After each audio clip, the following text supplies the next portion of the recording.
बिस्मिल्लाहिर्रहमानिर्रहीम। अस्सलाम वालेकुम स्टूडेंट्स। जैसा कि आपको एंडोक्राइन सिस्टम का ऑलरेडी मैं अपनी एक वीडियो में इंट्रोडक्शन दे चुकी हूँ, तो एंडोक्राइन ग्लैंड्स आज हम पढ़ेंगे, जिसमें से फर्स्ट जो कि बहुत इंपॉर्टेंट इसका ग्लैंड है वो है पिट्यूटरी ग्लैंड। पिट्यूटरी ग्लैंड की बात करें तो आपको पता है कि ये पी शेप का ग्लैंड होता है, यानी कि मटर की जैसी इसकी शेप होती है और ये जुड़ा हुआ होता है हमारे ब्रेन के हाइपोथैलेमस के साथ। अब हाइपोथैलेमस के साथ ये जुड़ा होता है ताकि अपनी फंक्शनिंग जो है उसको परफॉर्म कर सके।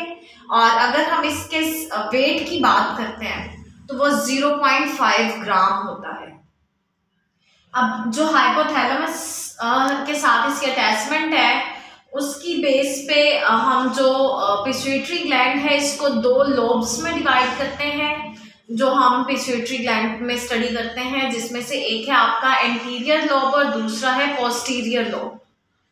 अब अगर हम इसको देखें तो साइज तो इसका तकरीबन मटर के दाने के साइज जितना होता है और दो पार्ट्स में ये इसलिए डिवाइडेड है ताकि अपनी फंक्शनिंग को कुछ जो है वो एंटीरियर लोब कंट्रोल कर ले, जो कि आगे वाला पार्ट होता है, और कुछ पीछे वाला पार्ट जो कि पोस्टीरियर लोब है वो कंट्रोल कर लेता है। सेंटर में इसके आता है एक लोब जो कि मीडियम लोब कहलाती है।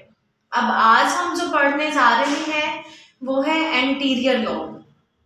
एंटीरियर लोब की अगर हम बात करें तो वैसे तो ये बहुत से हार्मोन्स बना रही है, लेकिन इसका जो फर्स्ट बहुत इम्पॉर्टेंट हार्मोन है वो है सोमैटोट्रोफिन। सोमैटोट्रोफिन जो है इसको हम ग्रोथ हार्मोन भी कहते हैं। क्यों ग्रोथ हार्मोन कहते हैं? क्योंकि इसने ग्रोथ को प्रमोट करना होता है। हमारी बॉडी की जो ग्रोथ है वो इस हार्मोन पे डिपेंड कर रही होती है। अब इसमें जाहिर है कंडीशंस आ रही होती हैं हार्मोन्स की प्रोडक्शन से रिलेटेड। बाज़-औक़ात ये बिल्कुल नॉर्मली वर्क कर रहा होता है, यानी कि जितना हमारी बॉडी को इसकी रिक्वायरमेंट है उसी के अकॉर्डिंग वर्क करता है। बाज़-औक़ात इसकी प्रोडक्शन कम हो जाती है, ज़्यादा हो जाती है, तो फिर उसमें क्या होता है, डिफरेंट कंडीशंस जो हैं, डिफरेंट प्रॉब्लम्स हमें फेस करनी पड़ती है। ये वाला जो हार्मोन है ये हमारी जो ग्रोइंग एज यानी कि चाइल्ड एज जो है उसमें काम कर रहा होता है और नॉर्मली हमारी ग्रोथ जो है उसको बढ़ा रहा होता है। लेकिन कभी कभार ऐसा होता है कुछ जो चाइल्ड्स होते हैं उनमें उनकी चाइल्डहुड में ही इसकी जो प्रोडक्शन है वो या तो कम हो जाती है या ना होने के बराबर होती है। जब जाहिर सी बात है प्रोडक्शन जो है वो इसकी कम हो जाएगी तो जिस स्टेज पे या जिस कंडीशन में वो बच्चा चला जाता है उसे हम कहते हैं डॉर्फिज्म, यानी कि उसकी जो हाइट है वो नॉर्मल बच्चों के कंपैरिजन में आपने देखा होगा बहुत ज़्यादा कुछ बच्चे छोटे रह जाते हैं, अपनी एज के अकॉर्डिंग नज़र नहीं आते, तो इसलिए हम इस कंडीशन को क्या कहते हैं, डॉर्फिज्म, जिसके डॉर्फ का मतलब होता है बोना, यानी कि अपनी नॉर्मल जो हाइट है उससे छोटे रह जाना। अब इसी तरह से अगर हम देखें तो बाज़ औक़ात चाइल्डहुड में ही बच्चे जो हैं वो अपनी नॉर्मल ग्रोथ से ज़्यादा ग्रो कर जाते हैं, यानी कि इस हार्मोन की जो प्रोडक्शन है वो चाइल्डहुड में बाज़ औक़ात जो रिक्वायरमेंट है, जो नीड्स है बॉडी की, उससे ज़्यादा हो जाती है। उस कंडीशन में बच्चा जो है वो या तो बहुत ज़्यादा हाइटेड हो जाता है, बहुत लंबा हो जाता है, या फिर बहुत ओवरवेट हो जाता है। तो ऐसी कंडीशन जो है वो हमें जिस तरफ लेके जाती है उसे हम कहते हैं गिगेंटिज्म। अब गिगेंटिज्म जो है इसमें जो बच्चे हैं वो अपनी नॉर्मल एज के अकॉर्डिंग अगर हम देखें तो अपनी हाइट में और अपने वेट में बड़े नजर आते हैं, यानी कि वो बच्चे नहीं लगते, बच्चों से बड़ा वाला साइज जो है एडल्ट्स में थोड़ा कंसिडर हो रहे होते हैं। उसके बाद थर्ड एक और कंडीशन हमें इसकी फेस करनी पड़ती है जब हमारी ग्रोइंग एज के बाद इस हार्मोन की प्रोडक्शन ज़्यादा हो जाए। जैसे अभी मैंने फर्स्ट टू जो कंडीशंस डिस्कस की थी ये वो थी जिनमें हार्मोन जो है वो हमारी ग्रोइंग एज यानी कि चाइल्डहुड जो एज है उसमें वर्किंग उसकी कम या ज़्यादा हो रही थी। लेकिन अगर हम अपनी ग्रोइंग एज से बाहर निकल आते हैं यानी कि उससे बड़े हो जाते हैं और उस कंडीशन में हमारी बॉडी में इस जो हार्मोन है सोमैटोट्रोफिन इसकी प्रोडक्शन ज़्यादा हो जाती है, तो तो उसमें हमारी बॉडी के कुछ पार्ट्स, इंटरनल ऑर्गन्स भी हो सकते हैं वो, जो कि नॉर्मल से बड़े नजर आना शुरू हो जाते हैं। जैसे आपने देखा होगा कुछ पर्सन्स जो हैं उनके हाथ जो हैं वो बड़े हो जाते हैं, पाँव, जबड़ा, नोज, इस टाइप के जो ऑर्गन्स जो हैं वो उनके बड़े होना शुरू हो जाते हैं। और इस कंडीशन को जब हम फेस कर रहे होते हैं उसे हम कहते हैं एक्रोमिक ग्ले। यहाँ तक हमारा जो सोमैटोट्रोपिन हार्मोन है उसकी वर्किंग कंप्लीट हो गई। एक दफ़ा उसको अगर हम रिवाइज करते जाएं तो एंटीरियर लोब जो है हमारा वो बना रहा होता है, जो कि फ्रंट लोब होता है, और जिस हार्मोन को बनाता है वो सोमैटोट्रोपिन, जिसे हम ग्रोथ हार्मोन भी कहते हैं। अगर इसकी चाइल्डहुड में प्रोडक्शन जो है हमारी नॉर्मल से कम है तो डार्फिज्म कहलाती है वो कंडीशन। अगर मोर देन नॉर्मल है तो बच्चा जो है वो टॉल हो जाएगा, उसके अलावा ओवरवेट हो जाएगा, तो उसे हम कहते हैं गिगेंटिज्म।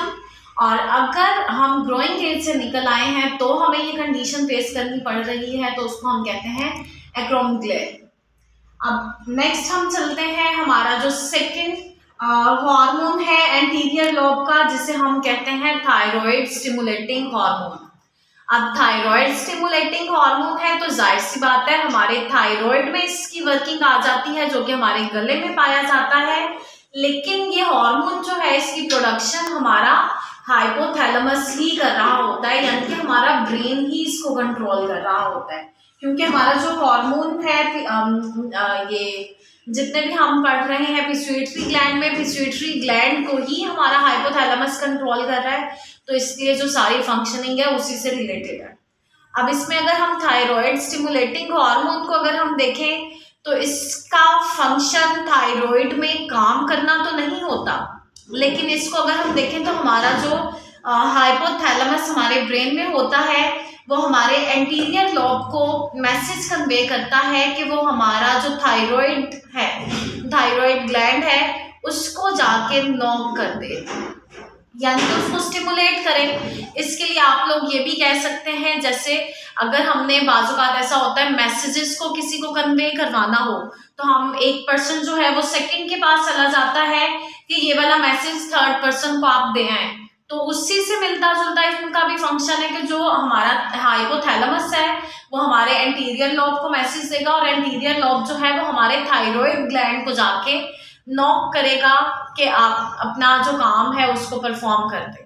अब उसके लिए अगर हम देखें तो जो फैक्टर ये काम कर रहा होता है उसे हम कहते हैं थायरोट्रोपाइन रिलीजिंग फैक्टर, या फिर वो हार्मोन भी उसे कहते हैं। कहीं पर आप पढ़ते हैं TRF या TRH, दोनों एक ही चीज के नेम है जिनका बेसिक फंक्शन ये है कि वो हमारा जो थायराइड ग्लैंड है उसको एक्टिव कर दे, उसको स्टिमुलेट कर दे ताकि वो अपनी फंक्शनिंग जो है वो परफॉर्म कर सके। अब वो जाके उसको नॉक करेगा ताकि वो अपना जो भी हार्मोन है जो कि थायरोक्सिन प्रोड्यूस कर रहा होता है हमारा थायराइड ग्लैंड, उसकी प्रोडक्शन को स्टार्ट कर दे। अब ना सिर्फ ये उसको प्रोड्यूस करना स्टार्ट करेगा, बल्कि अगर इसमें प्रोडक्शन हमें ज़्यादा नहीं चाहिए तो हमारा जो पिट्यूटरी ग्लैंड है वो मैसेजेस को कन्वे करेगा कि वो हार्मोन की प्रोडक्शन को स्टॉप कर दे या स्लो कर दे ताकि हमारी नीड्स को पूरा किया जा सके। यहाँ तक हमारा जो एंटीरियर लोब है वो कंप्लीट हो जाता है। अब हम सेकेंड लोब की तरफ चलते हैं जिसे हम कहते हैं पोस्टीरियर लोब, यानी कि ये वो वाला लोब है जो कि हमारी जो पिट्यूटरी ग्लैंड है उसके बैक साइड पे पीछे वाले पार्ट में पाया जाता है। इसको अगर हम देखें तो पोस्टीरियर लोब जो है ये भी पिट्यूटरी ग्लैंड में ही पाया जाता है और इसका भी काम होता है जो भी हार्मोन्स हैं उनको स्टोर करना और सिक्रीट करना। दो मेन हार्मोन्स के लिए ये काम कर रहा होता है, जिनमें से फर्स्ट वन वैसोप्रेसिन और सेकंड जो है वो ऑक्सीटोसिन होता है। अब अगर हम इसको देखें तो ये वाला जो हार्मोन्स है हमारा हाइपोथैलेमस ही इनको प्रोड्यूस कर रहा होता है, जो कि ब्रेन में पाया जाता है, ब्रेन का ही पार्ट है। और वैसोप्रेसिन जो है इसकी अगर हम देख लें फंक्शनिंग को तो वैसोप्रेसिन जो है ये हमारी किडनी से रिलेट कर रहा होता है, यानी कि किडनीज में पाया जाता है, ताकि जो किडनीज के फंक्शनल यूनिट्स जो हैं जिन्हें हम कहते हैं नेफ्रॉन्स, वो वाटर को रीअब्जॉर्ब कर सके, यानी कि दोबारा से जस्ट कर सके। रीअब्जॉर्प्शन का जो रेट है उसको ये इंक्रीज कर देता है। उस कंडीशन में जब हमारी बॉडी में जो लिक्विड्स हैं, वाटर जो है उसकी अमाउंट कम हो जाए। आप लोगों ने नॉर्मली देखा होगा जैसे गर्मियाँ जो है उसमें यूरिन फॉर्मेशन हमारी कम हो रही होती है, हालांकि हमारा वाटर का इंटेक जो है वो ज़्यादा होता है। क्यों कम हो रही होती है? क्योंकि हमारी बॉडी को मैक्सिमम वाटर चाहिए होता है। तो जो हमारा वैसोप्रेसिन हार्मोन है ये क्या करता है, हमारी जो बॉडी में हमारी जो किडनीज ने वाटर को फिल्टर करके जो यूरिन वगैरह रिमूव करने होते हैं ब्लड में से वाटर के साथ, तो वो मैक्सिमम वाटर को रीअब्जॉर्ब कर लेते हैं, दोबारा से जस्ट कर लेते हैं, ताकि कम से कम वाटर जो है वो वेस्ट हो और यूरिन जो है उसकी प्रोडक्शन को भी कम किया जा सके। अब इसी तरह से इसी हार्मोन की सेकेंड फंक्शनिंग को अगर हम देख लें तो बाज़-औक़ात ऐसा होता है कि हमारी बॉडी में जो वाटर है वो ज़्यादा होता है जबकि हमें कम अमाउंट में चाहिए। जैसे सर्दियों को हम देख लें, सर्दियों में नॉर्मली हम पानी जो है उसका इंटेक कम कर लेते हैं, लेकिन हमारी बॉडी को पानी उससे भी कम क्वांटिटी में चाहिए, तो ज़्यादा यूरिन की प्रोडक्शन हो रही होती है। तो उस कंडीशन में ये क्या करता है, वैसोप्रेसिन रीअब्जॉर्प्शन जो है उसको कम कर देता है, ताकि ज़्यादा जो यूरिन है वो उसकी प्रोडक्शन हो। जब वो ज़्यादा यूरिन की प्रोडक्शन होगी तो जो वाटर है वो हमारी बॉडी से रिमूव हो जाएगा, यानी कि यूरिन की क्वांटिटी जो है वो ज़्यादा हो जाएगी, क्योंकि उसके थ्रू वाटर जो है उसका रिमूवल ज़्यादा हो जाएगा। ऐसी कंडीशन में जो वैसोप्रेसिन है इसकी प्रोडक्शन जो है वो नहीं हो रही होती। हमारा जो पिट्यूटरी ग्लैंड है वो इस हार्मोन को सिक्रीट नहीं कर रहा होता।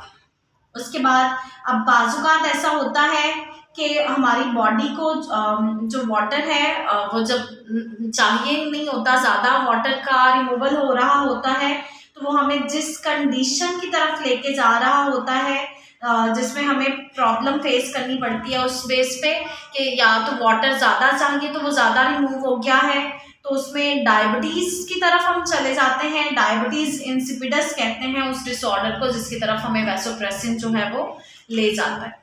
उसके बाद सेकेंड इसका जो हार्मोन है उसको अगर हम देखें तो वो आ जाता है ऑक्सीटोसिन।